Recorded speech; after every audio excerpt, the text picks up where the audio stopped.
ಆವ ಪುಣ್ಯದ ಫಲವೆಂದು ಕುರು ಇಡಲಹುದು. ಜೀವ ಭಾವವನುಳಿದ ನಿಜ ನಿಷ್ಠೆಯ ಅರಸು ನರ್ತಕಿ ತಾಳದಾರಿ ಸೂರಿಗಳನ್ನು ಆವರಿಸಿ ಬೆಳಗುವ ರಂಗದೆಡೆಯ ಸೊಡರಂತೆ ನೆರೆದ ಅಹಮ್ಮು ಬುದ್ಧಿ ಇಂದ್ರಿಯಾದಿ ವಿಷಯಗಳು ಆ ಚರಣ ಸಾಕ್ಷಿಕ ಚಿತ್ತು ತಾನೆಂಬ ಸುಖವ ಮನೆಯ ಕಂಡಿಯೋಳು ಐದಿದ ದಿನ ಕಿರಣದಲ್ಲಿ ಖರವನು ಚಲಿಸಿ ನೇಸರು ಚಲಿಸಿತೆಂಬಂತೆ ಜನನಾದಿ ವಿಕೃತಿ ಜೀವಂಗೆ ತೋರಿದೊಡು ಅದನ್ನು ತನಗೇ ನಿಜವಲ್ಲವೆಂದು ಅರಿದ ಪರಿಣಾಮವ ಬೆಳಗು ಕತ್ತಲೆಗಳಂ ತಳೆದೊಡೆ ಆಗಸದ ನಿರ್ಮಳವು ಅಳಿಯದಂತೆ ಒಪ್ಪುವ ಅರಿವು ಮರವೆಗಳ ಬಳಕೆಗೆ ಆಶ್ರಯವೆನಿಸುತ್ತ ಅವರೊಡನೆ ಬೆರಸದ ಅವಿರಳ ಶಂಭುಲಿಂಗ ತಾನಾದ ಸಂಪದವ ಆವ ಪುಣ್ಯದ ಫಲವೆಂದು ಕುರು ಇಡಲಹುದು. ಜೀವ ಭಾವವನುಳಿದ ನಿಜ ನಿಷ್ಠೆಯ ಜೀವಭಾವ ಆತ್ಮಭಾವದಲ್ಲಿ ನೆಲೆನಿಷ್ಠ ಆಗಬೇಕು. ಆತ್ಮಭಾವದಲ್ಲಿ ನೆಲೆನಿಷ್ಠ ಆಗಬೇಕಂದ್ರೆ ಯಾವ ಪುಣ್ಯದಿಂದ ನನಗೆ ಸಾಧ್ಯ ಐತಿ ಅಂತ ಹೇಳೋಕ್ಕಾಗೋದಂತ ಅಂದರೆ ಸುಕೃತ ಪುಣ್ಯ ಯಾವಾಗ ಒದಗಿ ಬರ್ತದೆ ಅಂತ ಹೇಳಕ್ಕೆ ಬರೋಲ್ಲ. ಈಗ ಮಾಡಿದ ಪುಣ್ಯ ಈಗ ಸಿಗ್ತದೆ ಅಂತ ತಿಳ್ಕೊಬೇಡ. ಯಾಕ್ರಿ ನಾವು ಈಗ ಮಹಾಮಂದಿ ಕೇಳ್ತಾರೆ, ದಾನ ಧರ್ಮ ಮಾಡ್ತೀನಿ, ಪುಣ್ಯ ಕೆಲಸ ಮಾಡ್ತೀನಿ, ಪರೋಪಕಾರ ಮಾಡ್ತೀನಿ, ಆದರೂ ನನಗೆ ಯಾಕೆ ಎಷ್ಟು ಕಾಡ್ರಿ ಪ್ರಶ್ನೆ ಬರ್ತದೆ. ಭಾಳ ಪರೋಪಕಾರ ಮಾಡ್ತೇನೆ ರೀ, ಎಷ್ಟು ಮಂದಿ ದಾನ ಮಾಡೇನೋ, ಎಷ್ಟು ಮಂದಿ ಊಟಕ್ಕೆ ಹಾಕೇನೋ, ಎಷ್ಟು ಮಂದಿ ಬಡವರಿಗೆ ಸಹಾಯ ಮಾಡೀನಿ, ಆದರೂ ಮತ್ತೆ ನನಗೆ ತ್ರಾಸ ಬರ್ತಾವೆ. ಯಾಕೆ? ಅದಕ್ಕೆ ನೀ ಮಾಡಿದಂಥ ಪುಣ್ಯದ ಫಲ ಈಗ ಒದಗಿ ಬರ್ತದೆ ಅಂತ ತಿಳ್ಕೊಬೇಡ. ಪುಣ್ಯದ ಫಲ ಒದಗಿ ಬಂದತೆ ಅನ್ನೋದಕ್ಕೆ ನೀ ಏನು ತಿಳ್ಕೊಂಡು ಭಾಳ ಅಂದ್ರೆ ಭೋಗ ಭಾಗ್ಯಗಳೇ ಎಲ್ಲ ಒದಗಿ ಬಂದರೂ ಇದೇ ಪುಣ್ಯದ ಫಲ ಅಂತ ಇಷ್ಟಕ್ಕೆ ತಿಳ್ಕೊಂಡು ಇದೇನು ದೊಡ್ಡ ಪುಣ್ಯ ಅಲ್ಲ. ಇದು ಪುಣ್ಯವನ್ನು ಕ್ಷೀಣಿಸ್ತದೆ. ಭೋಗ ಭಾಗ್ಯಗಳು ಸಿಗ್ತಾವಂದ್ರೆ ಪುಣ್ಯ ಅಷ್ಟು ಕ್ಷೀಣ ಐತಿ. ಅದು ಪುಣ್ಯದ ಅದು ಅರ್ಥ ಭಾಗ್ಯ ದೊಡ್ಡ ಭಾಗ್ಯ ಅಲ್ಲ. ಯಾವುದು ದೊಡ್ಡ ಭಾಗ್ಯ? ಅದಕ್ಕೆ ಅವ್ರು ಹೇಳ್ತಾರೆ ದೊಡ್ಡ ಭಾಗ್ಯ ಯಾವುದು? ಈ ಜನ್ಮಾಂತರ ಪುಣ್ಯದ ಫಲ ಒದಗಿ ಬಂದರೆ ಎಂಥ ಪುಣ್ಯ ಒದಗಿ ಬರಬೇಕಂದ್ರೆ ಜೀವಭಾವ ಅಳದು ಹೋಗಿರ್ಬೇಕು. ನಾ ಹುಟ್ಟಾವ, ನಾ ಸಾಯವ, ಮನುಷ್ಯ ಯಾಕೆ ಇಷ್ಟೊಂದು ಒದ್ದಾಡಕತ್ತಾನ, ಮನುಷ್ಯ ಯಾಕೆ ಇಷ್ಟೊಂದು ದುಃಖಿ ಆಗ್ತಾನ, ಮನುಷ್ಯ ಯಾಕೆ ಇಷ್ಟೊಂದು ಬಳಲುತ್ತಾನ? ಯಾಕಂದ್ರೆ ಈ ಜೀವಭಾವದಿಂದನೇ ನಾನು ಹುಟ್ಟಾವ, ನಾನು ಸಾಯವ, ನಾನು ಶರೀರ, ನನಗೆ ರೋಗಗಳು ಅಂಥವು ಇಂಥವು ನಾಮರೂಪಾದಿಗಳು ಬಂದ ತಕ್ಷಣ ಅದ್ರ ಜೋಡಿ ಶುರು ಆಗಿಬಿಡ್ತದೆ ನೋಡಿ. ಎಲ್ಲ ಏನೇನು ಶುರು ಆಕತಿ ಎಲ್ಲ ಶುರು ಆಗಿಬಿಡ್ತಾವೆ. ಅವೆಲ್ಲ ವಿಕಾರ ಆಗುವಂಥವು ಅದಾವೆ. ಈ ನಾಮರೂಪಾದಿಗಳ ಶುರು ದಶೆಯಿಂದ ಈ ಎಲ್ಲ ಸಂಬಂಧಗಳು ಶುರು ಆಗ್ತಾವೆ. ಸಂಸಾರ ಶುರು ಆಗ್ತದೆ. ಸಂಸಾರ ಶುರು ಆಯ್ತಂದ್ರೆ ಇದ್ರೊಳಗೆ ಏರ್ಪೇರು ಆಗೋದ. ಇದು ಬಾಧೆ ತಂದ ಕೊಡ್ತದೆ. ಅದಕ್ಕೆ ಇದು ಅಳಿಬೇಕಂತ, ಇದು ನಾಶ ಆಗಬೇಕಂದ್ರೆ ನೀನು ಸುಕೃತ ಪುಣ್ಯದ ಫಲ ಜೋರಾಗಿ ಯಾವ ಜನ್ಮದ ಪುಣ್ಯ ಮಾಡಿದ್ದೋ ಗೊತ್ತಿಲ್ಲ. ಇವತ್ತಿ ಭಾಗ್ಯ ಸಿಕ್ಕೈತೆ ಅಂದ್ರೆ ಯಾವ ಜನ್ಮದ ಪುಣ್ಯ ಮಾಡಿದೇನೋ ಗೊತ್ತಿಲ್ಲ ನೀನು. ಆದ್ರೆ ಈಗ ಭಾಗ್ಯ ಬಂದು ಒಳಗೆ ಸದ್ಗುರುನಾಥನ ಸನ್ನಿಧಿ ಸಿಕ್ಕೈತಿ, ಸತ್ಸಂಗ ಸಿಕ್ಕೈತಿ, ಸದ್ವಿಚಾರ ತಿಳ್ಕೊಳ್ಳೋಂಥ ಸಾಮರ್ಥ್ಯ ಐತಿ. ಇದು ಪುಣ್ಯದ ಫಲ. ಜಗತ್ತಿನ ಭೋಗ ಭಾಗ್ಯಗಳು ಅವೆಲ್ಲ ಪುಣ್ಯ ಪಾಪ ಅವೆಲ್ಲ ಏನಾಕವು? ಅದು ಪುಣ್ಯವನ್ನು ಕ್ಷೀಣಿಸ್ತದೆ. ಅಂಥ ಪುಣ್ಯದ ಭಾಗ್ಯ ಸಿಕ್ಕರೂ ಅದೇನು ಉಪಯೋಗ ಇಲ್ಲ. ಭೋಗ ಮಾಡ್ತೀವಿ ಮತ್ತೆ ತೀರ್ತತಿ ಮತ್ತೆ. ಅದಕ್ಕೆ ಅವರು ಉದಾಹರಣೆ ಕೊಟ್ಟು ಹೇಳಕತ್ತಾರ, ಹೆಂಗೈತಿದ್ದು ಜೀವಭಾವ, ಎದಕ್ಕೆ ದುಃಖಕ್ಕೆ ಒಳಗಾಗೈತಿ, ಹೆಂಗೈತಿ ತನ್ನ ನಿಜ ಸ್ವರೂಪವನ್ನು ಮರೆತು ತಾನಲ್ಲದನ್ನು ತಾನು ತಿಳ್ಕೊಂಡು ಕೂತಿದ್ರಿಂದ ಪದೇ ಪದೇ ಪದೇ ಪದೇ ದುಃಖಕ್ಕೆ ಒಳಗಾಕೋದು ಜೀವನ ಪರ್ಯಂತ. ಅದಕ್ಕೆ ಅವರು ಉದಾಹರಣೆ ಎಷ್ಟು ಚಂದ ಕೊಡ್ಕೊಂತ ಹೋಗ್ಯಾರ ನೋಡಿ. ಅರಸು ನರ್ತಕಿ ತಾಳದಾರಿ ಸೂರಿಗಳನ್ನು ಆವರಿಸಿ ಬೆಳಗುವ ರಂಗದೆಡೆಯ ಸೊಡರಂತೆ.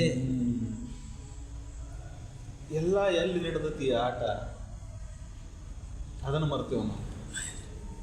ಅದಕ್ಕೆ ಅವರು ಆಗಿನ ಕಾಲದ ಉದಾಹರಣೆ ಕೊಟ್ಟಾರೆ. ಏನಾದ್ರು ಬೆಳಕಂದ್ರೆ ಲೈಟ್ ಇರಲಿಲ್ಲ, ಏನಿರಲಿಲ್ಲ, ಅವಾಗಿನ ಕಾಲದಾಗ ಅದ್ರ ನಾಟಕ ಏನು ಆಡ್ತಿದ್ರಲ್ರಿ ಹಿಂದೆ ಪಾರಿಜಾತ ದೊಡ್ಡಾಟ ಅವು ಓದು ಈಗ ಈಗಿನ ಯಾರಿಗೆ ಗೊತ್ತಿಲ್ಲ ಅವು. ಅವಾಗ ಬೆಳಕಂದ್ರೆ ಏನಪ್ಪ, ಪಂಜು ಚಿಕ್ಕ ಚಿಕ್ಕಂದಿಲ್ಲ ಎಣ್ಣೆ ಹಾಕಿ ಹಚ್ಚಿಟ್ಟಿದ್ರು. ಆ ಬೆಳಕಿನ್ಯಾಗ ತೋರ್ತಕ್ಕಂಥದ್ದು ಇದೆಲ್ಲ ಆಟ ಯಂತ್ರದ ಮೇಲೆ ನಡೆದತಿ. ಆ ಬೆಳಕು ಐತಂತ ಇದೆಲ್ಲ ತೋರಾಕ್ತದ ನಿನಗೆ.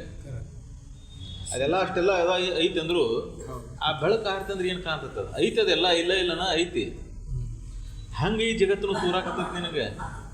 ನೆರೆದ ಅಹಮ್ಮು ನೆರೆದ ಅಹಮ್ಮು ಬುದ್ಧಿ ಇಂದ್ರಿಯಾದಿ ವಿಷಯಗಳು ಆ ಚರಣ ಸಾಕ್ಷಿಕ ಚಿತ್ತು ತಾನೆಂಬ ಸುಖವ. ಅಹಂ ಅನ್ನೋದು ಸೂಕ್ಷ್ಮ ವಿಚಾರ ಆಯ್ತು. ಜಡದ ಉದಾಹರಣೆ ಕೊಟ್ಟರು, ಮತ್ತು ಇದನ್ನು ನೀನು ಅಂತರ್ಗಕ್ಕೆ ಹೆಂಗೆ ಹೊರಿಸ್ಬೇಕು ಮತ್ತು ನೋಡಿದ್ರು. ನಾಟಕ ಇದ್ರ ಮೇಲೆ ಎಲ್ಲ ಅದಾವು. ರಾಜನ ಪಾತ್ರ ಐತಿ, ರಾಜ ಅದಾನ, ಕಿರೀಟ ಐತಿ, ಸಿಂಹಾಸನ ಐತಿ, ಸೇವಕರು ಅದಾರ, ಎಲ್ಲ ಐತಿ. ಆ ಬೆಳಕ ಇರಲಿಲ್ಲ ಅಂದ್ರೆ ಅವು ಯಾವ ಕಾಣ್ತಿರ್ಲಿಲ್ಲ. ಆ ಬೆಳಕಿತ್ತಂದ್ರೆ ಇವೆಲ್ಲ ಕಾಣ್ತಾವೆ. ಬೆಳಕು ಆರತಿ ಅವೆಲ್ಲ ಇದ್ದೂ ಗಮನ. ಹಂಗೆ ಆ ಸಾಕ್ಷಿ ಆಧಾರ ಮೇಲೆ ಮನಸ್ಸು, ಬುದ್ಧಿ, ಅಹಂಕಾರ, ಚಿತ್ತ ಇವೆಲ್ಲ ಆ ಸಾಕ್ಷಿ ಆಧಾರದಾಗ ಅದಾವ ಇವೆಲ್ಲ. ಆದ್ರೆ ನೀನು ಅಜ್ಞಾನಿಯಾಗಿ ಏನು ಮಾಡ್ಕೊತಿ, ನಾಟಕ ಎಷ್ಟು ಚಂದ ಐತಿ, ಎಷ್ಟು ಹೊಳಿತೈತಿ, ಬಂಗಾರ ಎಷ್ಟು ಚಂದ ಹೊಳ್ಯಾಕತ್ತೈತಿ, ಸಿಂಹಾಸನ ಎಷ್ಟು ಚಂದ ಹೊಳ್ಯಾಕತ್ತಿ, ರಾಜನ ಕಿರೀಟ ಎಷ್ಟು ಚಂದ ಹೊಳ್ಯಾಕತ್ತೈತಿ ಅಂತಿ. ಇವೆಲ್ಲ ಹೊಳಿದಕ್ಕೆ ಮೂಲ ಕಾರಣ ಏನಾಗೈತಿ ಅಲ್ಲಿ? ಆ ಬೆಳಕ ಮೂಲ ಕಾರಣ. ಆ ಬೆಳಕಿಲ್ಲ ಅಂದ್ರೆ ಹೊಳಪಿಲ್ಲ. ಇಲ್ಲಿ ಬೆಳಕಿಲ್ಲ ಅಂದ್ರೆ ಹೊಳಪಿಲ್ಲ. ಹಂಗೆ ಈ ಜಗತ್ತಿನಾಗೂ ಎಲ್ಲ ಐತಿ ಅಂದ್ರೂಸೋದಕ್ಕೆ ಇದಕ್ಕೆ ಮೂಲ ಸಾಕ್ಷಿ ಐತಿ. ಆ ಸಾಕ್ಷಿ ಇಲ್ಲ ಅಂದ್ರೆ ಜಗತ್ತಿಲ್ಲ, ಶೂನ್ಯ.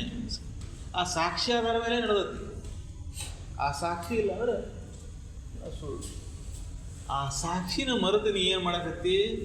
ಹೆಂಗೆ ನಾಟಕ ನೋಡ್ಕೊಂತ ಅದು ಚಂದ ಐತಿ, ಇದು ಚಂದ ಐತಿ ಅಂತಿಲ್ಲ. ಆ ಪಾತ್ರಗಳು ಚಂದ ಐತಿ, ಇದು ಚಂದ ಕಾಣುತ್ತೆ, ಅದು ಚಂದ ಕಾಣ್ತೈತಿಲ್ಲ. ಇದೆಲ್ಲ ಚಂದ ಕಾಣಕ್ಕೆ ಮೂಲ ಕಾರಣ ಆ ಬೆಳಕು. ಆ ಬೆಳಕಿಲ್ಲ, ಇದು ಯಾವುದೂ ಕಾಣೋದಿಲ್ಲ.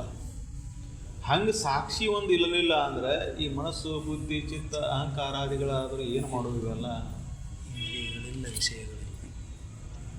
ಇವೆಲ್ಲ ಸಾಕ್ಷಿ ಆಧಾರ ಮೇಲೆ ನಡೆದವು. ಅರು ಒಂದಿಲ್ಲ, ಇವೆಲ್ಲ ಸುಳ್ಳ. ಅರು ಉದಯ ಆಯಿತು ಇಲ್ಲ. ಜಾಗ್ರಾವಸ್ಥೆ ಒಳಗೆ ಅರು ಈ ಶರೀರ ಜೋಡಿ ಕಸ್ಕೊಂಡಿತ್ತು. ಅರಿವು ಇಲ್ಲಿ ಆಧಾರವಾಗಿತ್ತು. ಅದಕ್ಕೆ ಇದನ್ನೆಲ್ಲ ತೋಳ್ತಾನ, ಕೇಳ್ತಾನ.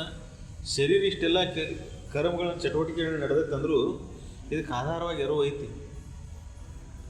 ಅರಿವು ಇಲ್ಲ ಅಂದ್ರೆ ಜೀವ ಇದ್ದೂ ವ್ಯರ್ಥ.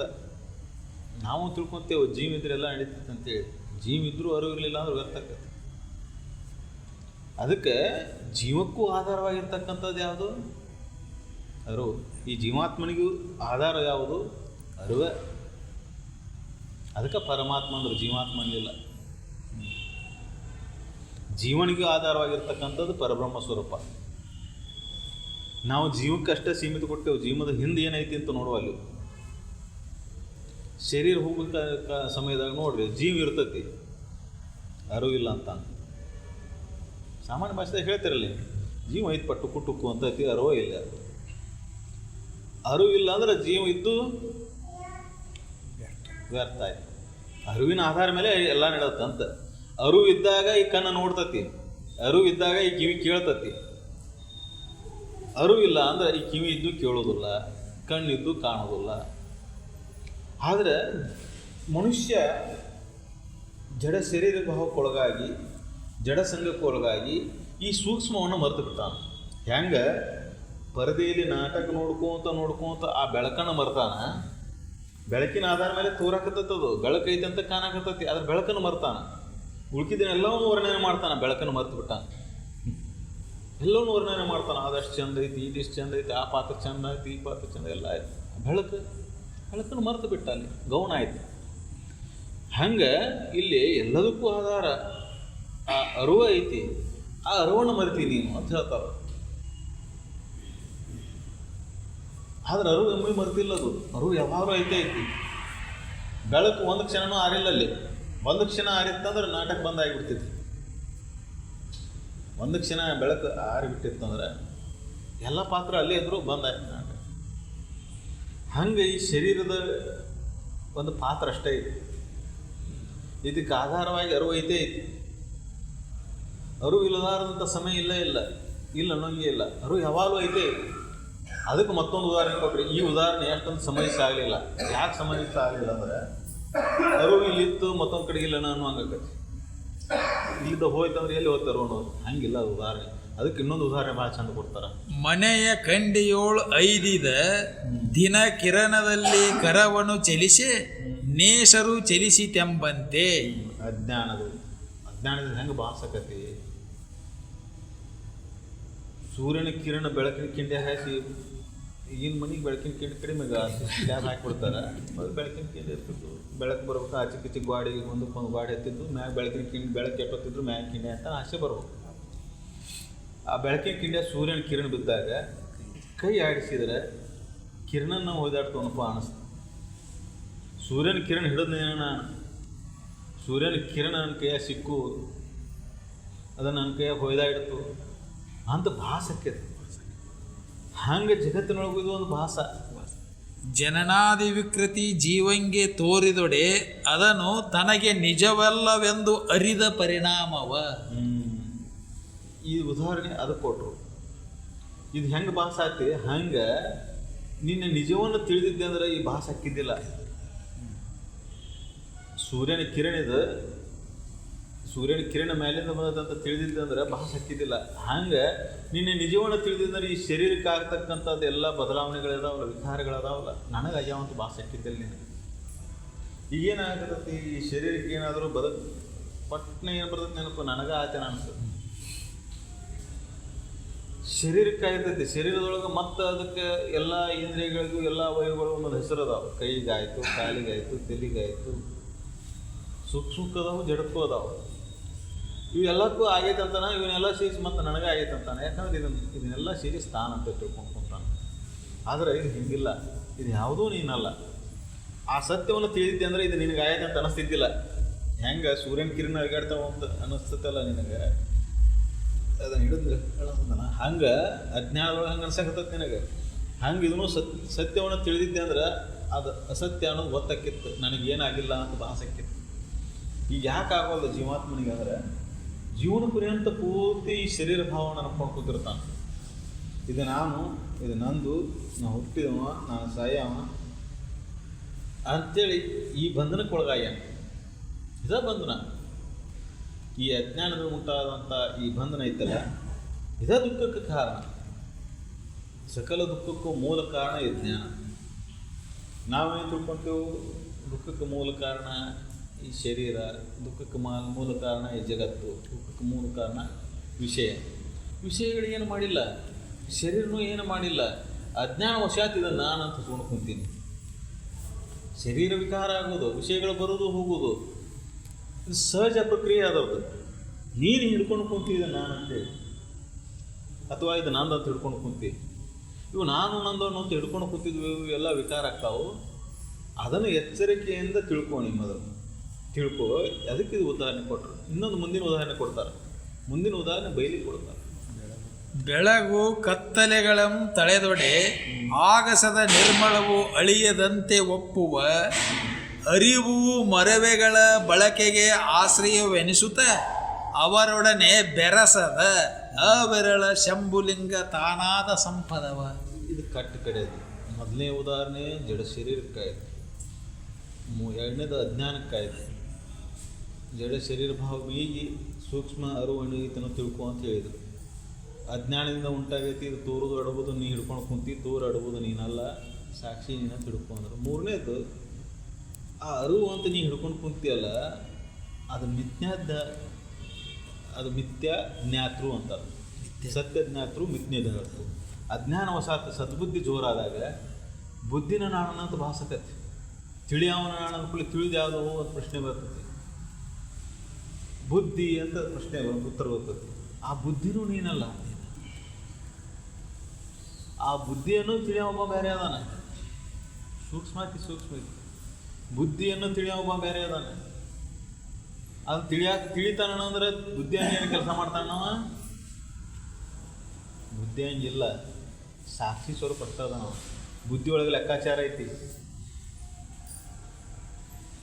ಆದರೆ ಸಾಕ್ಷಿ ಒಳಗೆ ಲೆಕ್ಕಾಚಾರ ಇಲ್ಲ. ಜೀವಾತ್ಮ ಎಲ್ಲ ಲೆಕ್ಕಾಚಾರ ಆಗ್ತಾನೆ, ಪರಮಾತ್ಮ ಯಾವ ಲೆಕ್ಕಾಚಾರನೂ ಇಲ್ಲ. ಅದಕ್ಕೆ ಅವ್ರು ಹೇಳ್ತಾರೆ, ಹೆಂಗೈತಿ ಅಂದ್ರೆ ಇದು ಸದ್ವಸ್ತು ಹೆಂಗೈತಿ ಅಂದ್ರೆ ಬೆಳಕಿದ್ದಾಗ ಐತಿ, ಕತ್ತಲಿದ್ದಾಗ ಇಲ್ಲ ಅನ್ನೋಂಗಿಲ್ಲ. ಇದು ಮೊದಲೇ ಉದಾಹರಣೆಗೆ ಬೆಳಕು ಕತ್ತದ ಉದಾಹರಣೆ ಕೊಟ್ಟರು, ಇಲ್ಲಿ ಕೊಡ್ತಾರೆ ಅವರು. ಕತ್ಲ ಬೆಳಕ ಸಂಬಂಧ ಇಲ್ಲ, ಅದು ಇರುವಾಗ ಯಾವಾಗಲೂ ಐತಿ, ಯಾವಾಗಲೂ ಐತಿ, ಯಾವಾಗಲೂ ಇರುವಂಥದ್ದು. ಆದರೆ ನಿನಗೆ ಅಜ್ಞಾನವಶಾತ್ ಏನಾಗ್ತೈತಿ, ಈಗ ಐತಿ ಈಗಿಲ್ಲ ಸಾಕು, ಈಗ ಐತಿ ಈಗಿಲ್ಲ ಅನ್ಸ ನಿನಗೆ ಹಂಗೆ ಅನಿಸ್ತೈತಿ. ಆದ್ರೆ ಸಾಕ್ಷಿ ಯಾವಾಗಲೂ ಐತಿ, ಯಾವಾಗಲೂ ಇರ್ತೈತಿ, ಯಾವಾಗಲೂ ಇರುವಂಥ ಸದ್ವಸ್ತುನ ಸಾಕ್ಷಿ ಅಂದಾರ. ಆದ್ರೆ ಅಜ್ಞಾನ ವಶಾತ್ ನಿನಗೇನು ಅನಿಸ್ತೈತಿ, ಈ ಶರೀರ ಎಚ್ಚರ ಕುಳ್ಳೆ ಬರ್ತೈತಿ, ಶರೀರ ಇಲ್ಲಾಗಿಲ್ಲ, ಶರೀರ ಇರು ಮಠ ಇರ್ತೈತಿ, ಶರೀರ ಇಲ್ಲದ ಕಾಲಕ್ಕೆ ಹೋಗ್ತೈತಿ. ಹಿಂಗೆ ನಿನಗೆ ಭಾಳ ಅನ್ಸಾಕತ್ತೈತಿ. ಹಿಂಗೆ ನೀ ತಿಳ್ಕೊಂಡು ಈ ಶರೀರ ಇದ್ದಾಗ ಅಷ್ಟ ಅದಾನಪ್ಪ ಸಾಕ್ಷಿ, ಶರೀರ ಇಲ್ದಾಗಿಲ್ಲ ಅಂತ ನೀ ತಿಳ್ಕೊಂಡು. ಹಂಗಿಲ್ಲ ಅದು. ಕತ್ಲ ಬೆಳಕು ಆಕಾಶ ಯಾವಾಗಲೂ ಐತಿ. ಬೆಳಕಾದಾಗ ಅಷ್ಟ ಆಕಾಶ ಐತೇನು, ಕತ್ಲಾದಾಗೂ ಆಕಾಶ ಐತಿ. ಯಾವಾಗಲೂ ಬಯಲು ಐತಿ. ಬಯಲಿನೊಳಗೆ ಕತ್ಲ ಬೆಳಕು ಆದ್ರೆ ಬಯಲಿಗೆ ಏನು ವ್ಯತ್ಯಾಸ ಆಗೇ ಇಲ್ಲ. ಹಂಗೆ ನೀನು ಹೆಂಗದಿ ಅಂದ್ರೆ ಈ ಶರೀರ ಇದ್ದಾಗ ಓದಿ, ಶರೀರ ಇಲ್ದಾಗ ಓದಿ, ಜಾಗ್ರವಸ್ಥೆ ಒಳಗೆ ಓದಿ, ಸ್ವಪ್ನದಾಗ ಓದಿ, ಕನಸನಾಗ ಓದಿ, ಬೆಳಕು ಬರಲಿ ಬೆಳಕು ಹೋಗಲಿ, ಅರ್ಥಾಗ ಓದಿ ಮಾತಾಗೋದಿ, ಯಾವಾಗಲೂ ಎಲ್ಲ ಕಾಲದೊಳಗೆ ಓದಿ, ಎಲ್ಲ ಸಮಯದೊಳಗೆ ಓದಿ. ಅಂಥ ಸದ್ವಸ್ತುನ ನಾನಂತ ತಿಳಿದೆ ಅಂದ್ರೆ ನೀನ ಧನ್ಯ. ಅದಕ್ಕೆ ಅವ್ರಿಗೆ ಅಲ್ಲಿ ಕಡೆಗೆ ಒಂದು ಅವ್ರು ಶರಣ ಉಪಯೋಗ ಮಾಡ್ಕೊತಾರೆ. ಆಶ್ರಯವೆನಿಸುತ್ತ ಅವರೊಡನೆ ಬೆರಸದ ಅವಿರಳ ಶಂಭುಲಿಂಗ ತಾನಾದ ಸಂಪದವ. ಈ ಬೆಳಕಿನ ಜೋಡಿನ ಬೆರೆಸಾಗಿಲ್ಲ, ಕತ್ತಲ ಜೋಡಿನ ಬೆರಕೆ ಆಗಿಲ್ಲ. ಬಯಲು ಎದ್ರ ಜೋಡಿನ ಕೂಡೈತೇನ, ಕಲಬೆರಕೆ ಆಗೈತೇನೆ. ಕತ್ತಲಾದಾಗ ಕೆಟ್ಟಾಯ್ತು, ಬೆಳಕಾದಾಗ ಇದು ಆಗೈತು, ಕೆಟ್ಟೇ ಇಲ್ಲ. ಅದು ಅವಿರಳ ಶಂಭುಲಿಂಗ ತಾನ ಬಗ್ಗೆ ಅಂದ್ರೆ ಅತ್ಯಂತ ವಿರಳಾತಿ ವಿರಳಿತು. ಎಲ್ಲ ಕಾಲದಾಗೂ ಎಲ್ಲ ಸಮಯದೊಳಗೂ ಇದ್ರೂ ಸದ್ಯಕ್ಕೆ ಜಡಮತಿ ಒಳಗಾದಂಥ ಮನುಷ್ಯನಿಗೆ ಇದು ಅನುಭವಕ್ಕೆ ಬರೋದಿಲ್ಲ. ಯಾಕೆ ಅನುಭವಕ್ಕೆ ಬರೋದಿಲ್ಲ ಅಂದರೆ ನಿತ್ಯ ನಮ್ಮಲ್ಲಿ ಆ ಚಿಂತನೆ ಅನ್ನೋದಿಲ್ಲ. ಇಲ್ಲ, ಜಗತ್ತಿನ ತುಂಬ ನೀವು ತಿರುಗಾಡ್ಕೊಂಡು ಬರ್ರಿ, ನೋಡ್ಕೊಂಬರ್ರಿ. ಜಡದೊಳಗೆ ಪ್ರಯತ್ನಗಳು ನಡೀತಾವು, ಜಡದೊಳಗೆ ಎಲ್ಲ ನಡೀತಾವು. ಸೂಕ್ಷ್ಮವಾದಂಥ ಸದ್ವಸ್ತುವಿನ ಬಗ್ಗೆ ಚಿಂತನೆ ಇಲ್ಲ. ಜಗತ್ತಿನಾಗ ಎಲ್ಲರೂ ನೋಡ್ರಿ, ನೀವು ಜಡಕರ್ಮಗಳನ್ನು ಮಾಡಕ್ಕಸ್ತಾರ. ಆ ಜಡಕರ್ಮಗಳಿಂದ ಸದ್ವಸ್ತುವನ್ನು ತಿಳಿಯಾಕತ್ತಾನ. ಇದು ಅಂತರಂಗದ ವಿಷಯ, ಬಹಿರಂಗದ ವಿಷಯ ಅಲ್ಲ. ಇದಕ್ಕೆ ಬ್ರಹ್ಮವಿದ್ಯೆ ಅಂದ್ರೆ ಮತ್ತೊಂದಲ್ಲ, ಇದೇ ಬ್ರಹ್ಮವಿದ್ಯೆ. ಇದನ್ನು ಬಹಿರಂಗದೊಳಗೆ ತಿಳ್ಕೊಳ್ಳುವಂಥ ಸಾಮರ್ಥ್ಯ ಇಲ್ಲದಕ್ಕೆ ಮಂದಮತಿಗಳು ಜಡದೊಳಗೆ ಹುಡುಕಾಕ ಪ್ರಯತ್ನ ಮಾಡ್ತಾರೆ, ನಾಮರೂಪಾದಿಗಳಲ್ಲಿ ಹುಡುಕಾಕ ಪ್ರಯತ್ನ ಮಾಡ್ತಾರೆ. ಆದರೆ ಎಷ್ಟು ಸರಳ, ಎಷ್ಟು ನೇರವಾಗಿ ಹೇಳ್ಯಾರ ಅವರು. ಇದು ಎಲ್ಲಿ ಹುಡುಕಾಡಿದ್ರೆ ಸಿಗುವಂಥದ್ದಲ್ಲ. ಬಯಲಿಗೂ ಬಯಲಾಗೈತಿ, ಮಹಾಬಯಲು ಇದು. ಬಯಲು ಕೈ ಸಿಗುದಿಲ್ಲ ಅಂದ್ರೆ ಮಹಾಬಯಲೇನು ಕೈ ಸಿಗುತ್ತೈತಿ?